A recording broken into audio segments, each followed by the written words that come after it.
Hello everybody, welcome to What Culture Gaming. I'm a slightly ill Scott Tailford, but I've been siphoned off into a separate room to avoid infecting the local populace, so what better thing to while away the hours than play a whole bunch of Call of Duty Mobile. Now, although I've only had a good 3 to 4 hours hands-on time so far, I'm gonna say that it's surprisingly good. There are so many ways that Activision could have totally, for want of a better word, shagged this, and although I fully expect them to nickel and dime us going forward, right now Call of Duty Mobile is exactly what you think it is, and that's pretty great. Now, interestingly, this is developed by Tencent, the slowly taking over the gaming industry when you weren't looking Chinese conglomerate, but damn if they don't continue to work miracles on phones. PUBG Mobile was a similar case of, yup, this somehow works back in February 2018, and with Call of Duty Mobile, they've seemingly pulled off the impossible yet again. Needless to say, COD on the go feels brilliant, and to get the most out of it, we'd best get to sharing advice as much as possible. I'm Scott from WhatCulture.com, and this is Call of Duty Mobile, 14 tips and tricks the game doesn't tell you. Number 14, you're playing against bots until level 7, then all humans level 10 onwards. Now this thing is kind of like the way that PUBG rolled out. Obviously the game is going to be played by a whole bunch of more casual players or first timers to games like Call of Duty or PUBG or whatever, so the vast majority of matches that you get into on those first few levels is actually filled with bots. You can kind of tell they're just standing around waiting for you to shoot them, but it means that you get massive kill streak bonuses and you get a feel for the way that Call of Duty is going to play when you actually get good at the game overall. Only to slowly trickle in human players until you get to around level 10 when you're going up against all humans the whole time. You'll know because you'll start dying a whole lot more. Number 13, do not forget to claim your unlocked items.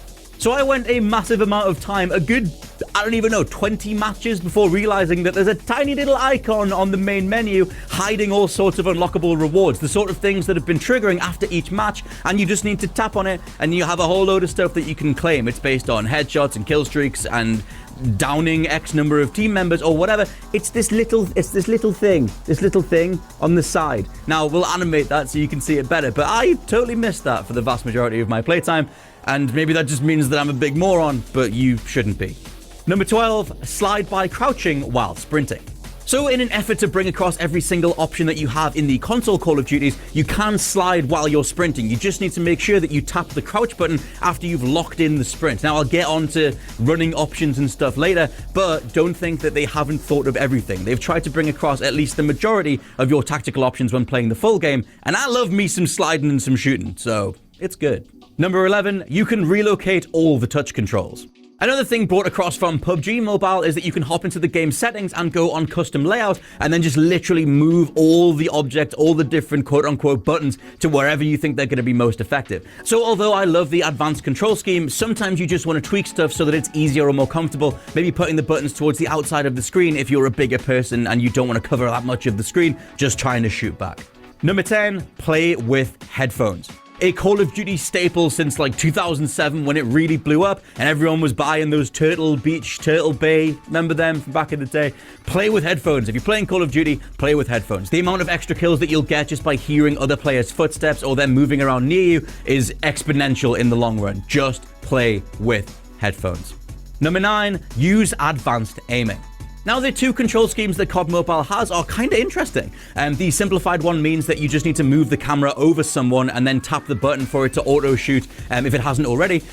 Or you can use the advanced aiming, which I totally think is the way to go. It means that you can kind of juggle being able to zoom in with your right thumb and then fire off some shots independently with your left thumb. I know it sounds crazy. It sounds like the most counterintuitive thing, and little Ewan's face was really scrunched up when I tried to tell him that zooming with the right thumb was the right way to go, but for me, advanced aiming is the way. You don't want to be relying on an AI to auto-shoot, especially with the amount of lag that can come from actually playing on the go.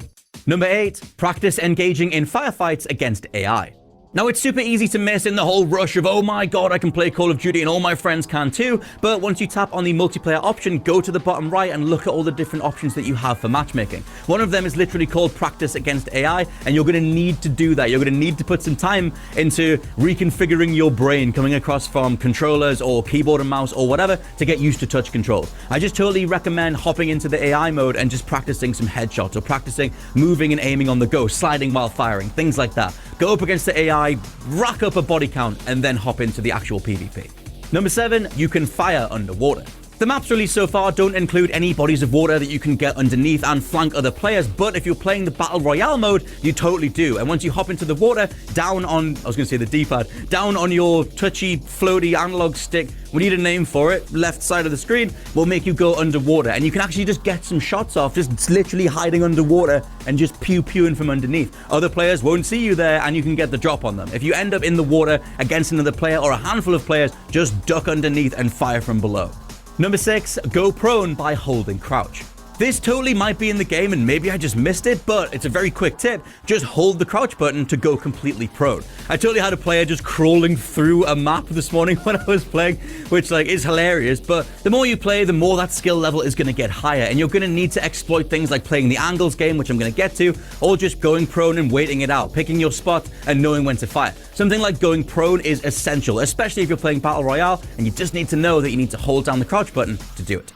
Number 5, lock into a sprint by sliding upwards. This sounds kind of weird, but it's totally the same control scheme feel that PUBG had. If you're moving using your left thumb, if you start swiping upwards, it's very easy to miss because your thumb might obscure the thing on screen, but there is another icon that appears when you're moving. If you slide your thumb upwards and leave it on that icon, you can lock your character into a front sprint. This makes it a lot easier to cover big distances on the map whilst you're looking around and taking some pot shots, or just moving into a slide and continuing a chain of movement. Number 4, mantle up the environment for great vantage points. Now, Josh Brown told me I shouldn't say this because it's really super obvious, but I totally played a bunch of matches not realizing that of course you can jump and climb, so I'm going to mention it. If you're a new player, you're new to Call of Duty, or you're just, your brain's frazzled from trying to play a console game on a phone and not realizing that they have brought across the vast majority of things that you might want to do, just use the jump button when you're climbing up something or when you're facing a chest-high wall and you can mantle up it. I use this on a whole bunch of maps to get the drop on various enemies, and I totally think it's a worthwhile thing to do. Screw you, JB. Screw you. Number 3, gyro aiming is a whole other level. Although personally I'm not massively sold on gyro aiming, tons of people keep telling me that it's the way to play. In Call of Duty Mobile over on Reddit, someone called Ishizaka Land actually found out that if you go into the options, you can go to basic settings and tweak the gyroscope so that you can turn it up all the way to something like 120 and have an extremely responsive way to play. They recommend just knocking all the lights off and getting completely immersed in the screen in front of you and literally just moving around almost like a quasi VR experience, because at least that means that your reaction times and general movements can be replicated one-to-one in the game. Give it a shot. Maybe it's the way that you want to play, and if you've came across from something like Splatoon 2 or whatever, can't think of any other gyroscope shooters off the top of my head, maybe it's the way to go. Number 2, keep an eye on event rewards. Another thing to do frequently if you're forever ticking off the boxes of your personal rewards is to keep an eye on the left-hand side of the main menu, as that's where all the live service stuff happens. That's where Tencent and Activision are pushing daily challenges, various events that are happening around the world at the time, and at the time of recording there's a one going on called Light Up the World that will give you more unlockables if you're playing alongside the entire world at the time. Weekly challenges, XP boosts, login rewards, daily challenges, weekly challenges, all this stuff is all in one place, and again, it seems super simple, but this stuff is so easy to miss because Call of Duty Mobile's general UI is just full of random things in all sorts of directions, so be sure that you're on the lookout for the most notable rewards. And number 1, play the angles game. So combining everything that I've been over before, from practicing against AI bots to going prone to generally just trying to play the console version of Call of Duty on a phone, you really want to take advantage of the environment itself. A whole bunch of my kills have both been staying on the move and being confident when engaging players one-on-one, and just making sure that you're memorizing the vast majority of the maps. They'll come to you over time and you'll know exactly where you can take vantage points, where you can hunker down, where you can wait for players to come in, where you get used to where people are going to be spawning. All of this stuff starts to come together, and in terms of a general phrase for the mentality that you want to be in, you need to be thinking about playing the angles game. Where can you get the drop on another player? What kind of advantages can you free up for yourself? Essentially, how can you play Call of Duty the way that we've always been doing, but on a phone? And that's my rundown of various tips and tricks that I've picked up while playing, and I cannot wait to see what else you guys come up with.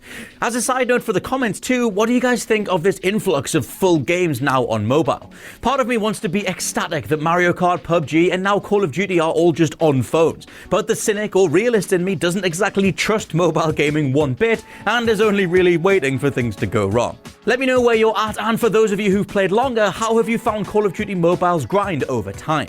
For now though, I've been Scott from WhatCulture.com. Please check out the What Culture Gaming podcast, as no doubt we'll be picking this game apart a ton going forward, and I'll catch you soon.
terminal is almost ready.